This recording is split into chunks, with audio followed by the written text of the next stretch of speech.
Two mavericks, two creative geniuses, two people who set the house on fire are against each other. Shakhriyar Mamedyarov takes on Arjun Erigaisi at the World Rapid Team Championship 2024 and opens the game with d4. Arjun plays d5. We have the Queen's Gambit declined with e6. Mamedyarov is playing for the team here of Kazchess, while Arjun is playing for team MGD1. On the top board, we have the triangle variation and knight f6. We now into Meran territory. Knight comes out to f3, knight d7, and now bishop d3 leads to the Meran. Queen c2 is the anti-Meran, and Mamedyarov goes for the queen c2 line. Arjun brings his bishop out, and this is, he goes for the pawn sack line. It's very well known, very popular, because if you take the pawn, there is rook g1. Now that he's not taken, white generally goes rook g1, but Shak plays the line which he is well known for. Only 15 games have been played with the move g5, but Shakhriyar himself has played 2 games here. So we can say that it is a line that he has great experience in.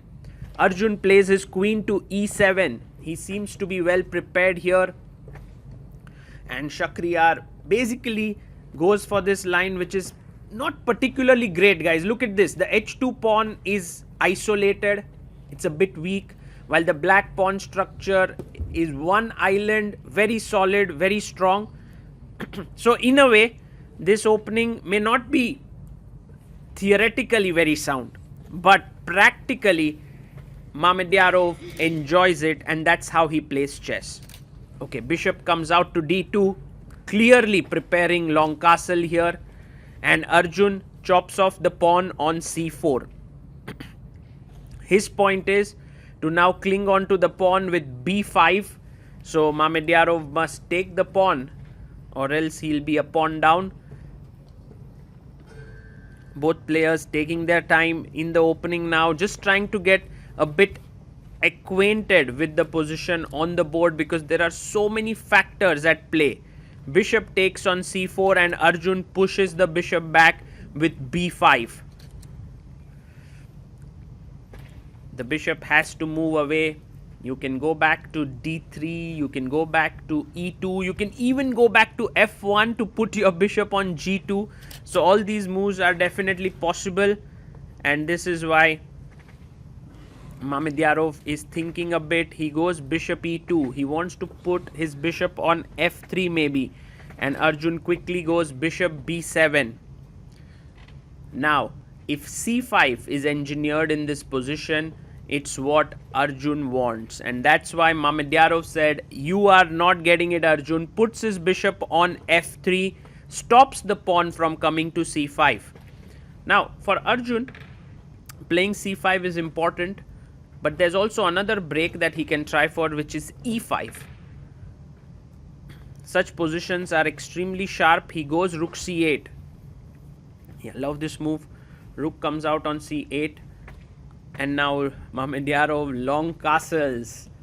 c5 is not possible yet because the bishop is hanging on b7. Arjun plays his knight to d5, just closing this diagonal, also hitting the knight on g5. Mamedyarov has to move his knight away. Maybe knight e4 seems like the most plausible option here. And yes, he brings his knight back to e4, hitting this bishop. Now, giving up this bishop is possible. You can go c5 directly here, and such positions are definitely playable because the rook opens up against the queen. But Arjun does the wise thing. He puts his bishop back on b8. And maybe next he can even kick the knight away with f5 at some point, and then later on kick the other knight with b4 and then the pawn to c5. So you can see that there's a lot of potential in the position. King b1 played by Mamedyarov, a wise move, a safe move, just so that the king and queen come off the c file, and Arjun goes c5. What a move. Because if you take knight b5, then there is c takes d4 attacking the queen. Not at all easy now.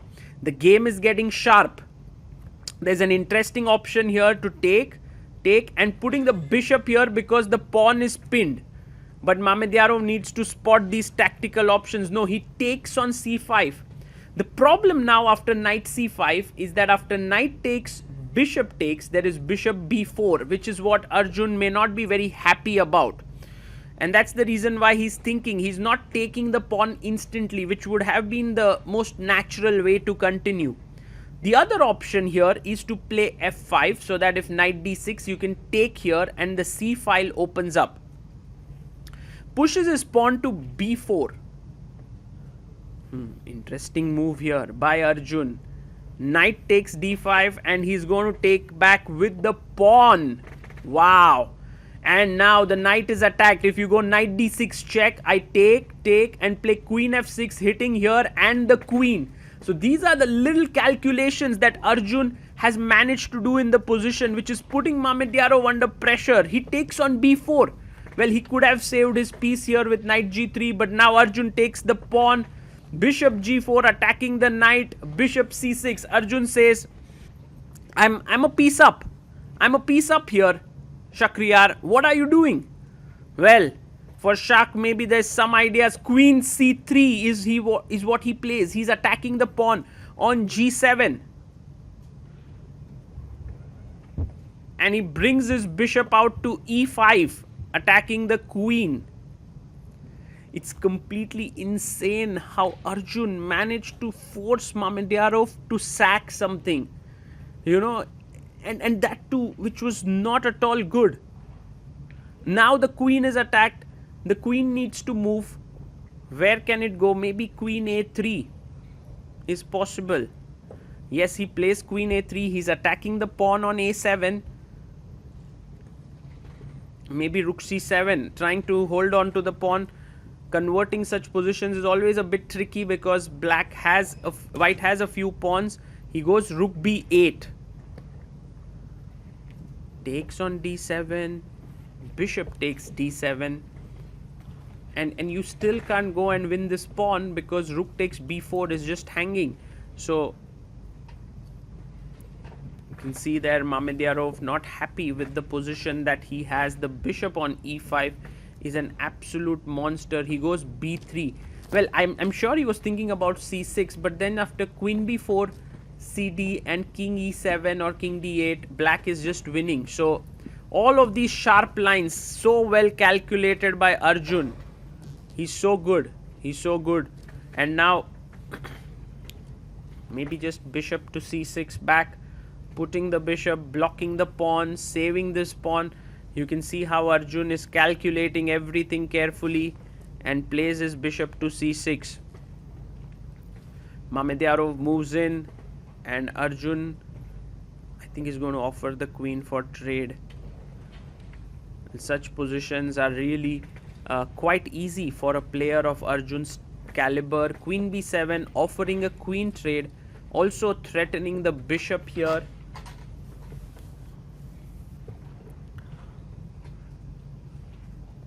And a small trap by Mamedyarov. If you fall for it, then white has some chances because rook takes, this is hanging, king e7. You can take the queen and then take on h8. But Arjun is having none of that. He brings his bishop back to c7 and now b4 is hanging. Mamedyarov resigns. Arjun Erigaisi wins. And what a nice win here. There were so many complications in the middle game and we wanted to know what Arjun thought about them. So we interviewed him after this battle.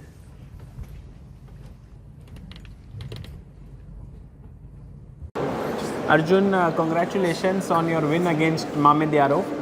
The game looked very complicated. Can you take us through it a bit, the critical moments? Yeah, thanks.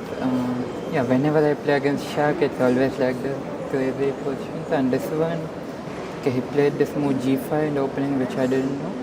And it was very complicated. And at some point, I just pushed c5 out of intuition. And after dc5, the natural knight c5 is like leading to trouble for me after knight d5, bishop d5, bishop b4. So I was thinking for a long time and I regretted a bit about pushing c5 so fast. And then I came up with this interesting move b4. I don't know if it's the only move, but b4, knight d5, e5, I really had to make sure that bishop b4, d4, I'm holding on, or if not better, at least holding on. You were planning to take ed5, yes? Because if bishop d5, bishop d4 is just... Yes, exactly. So ED5? Yeah, ED5, and yeah, here he also has knight G3, but I kind of felt he won't do it.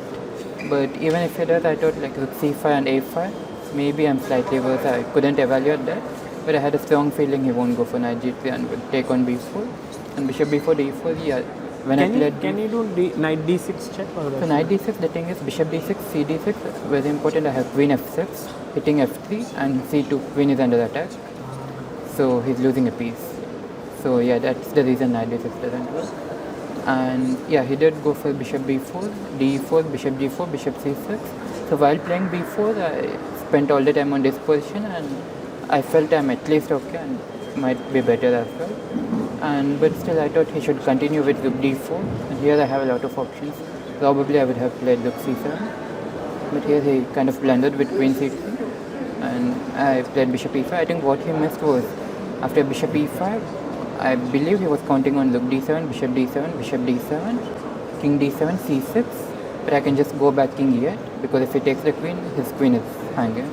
And yeah, I think that he missed, and after bishop E5, he just played queen A3, but now I'm just a piece up. I played rook B8. So, very crazy, complicated game. And I think both of you, when you play, your styles are quite aggressive, so amazing. And also against Magnus, how was the game? Did you enjoy playing that game?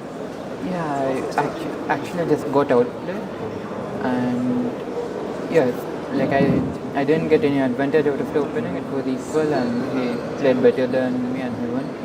And yeah, it's okay. I have to analyze in depth, but it seemed like an interesting end game and a very good game by him. Did you like any of his moves, like any specific move that you thought was very good?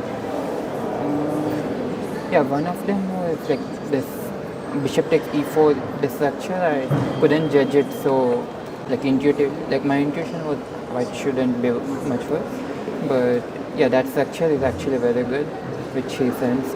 And also this h5 plan. After h5, I was really like confused what to do, if I should go king h1 h3 or just allow h4 h3.